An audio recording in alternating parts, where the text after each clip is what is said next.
Biometrics is participating in the convention as you are. In our advisory board, we have people on the business side as well as the technical side. Professor Rani Yaniv is a machine learning and behavioral biometrics expert from the Technion. And additional patent inventors, Professor Eli Biam, one of the world's leading cryptographers, and Professor Shai Kutin. So what exactly is the problem with the existing solutions?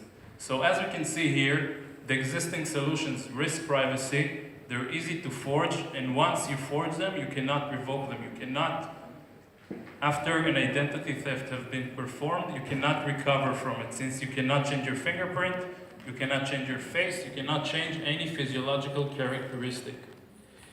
And as you can see here in the image on the left below, your screens, you can just take out your smartphones and look at them. They're fully covered with fingerprints, and you can actually recover the fingerprint from the screen of the device. And once your fingerprint has been compromised, it can never be replaced. As well as iris recognition and facial recognition. So for you that recognize the image on the right, this is actually Angela Merkel. And someone in Germany showed that you can download images available online, just publicly available images, and use the characteristics of the iris in this case to forge the identity of the person, in this case Angela Merkel. So to me this sounds quite disturbing in this case.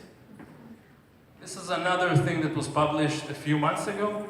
130 million records, biometric records leaked from the Indian database of biometrics. And then the sequel, biometric access to the biometric database sold for $8 per user. So this is a ridiculously low price to pay to get the information of the users that were compromised. And this is another thing that was published about 2 weeks after the Face ID has been released. Hackers managed to craft a mask, very cheap mask, that was able to forge the Face ID. So our solution, we have several different products. I'm going to focus on the solution called the Biometric one-time password. Basically, the user receives a one-time password, and instead of writing it, they have to draw it on the screen, which allows us to capture the information from the user.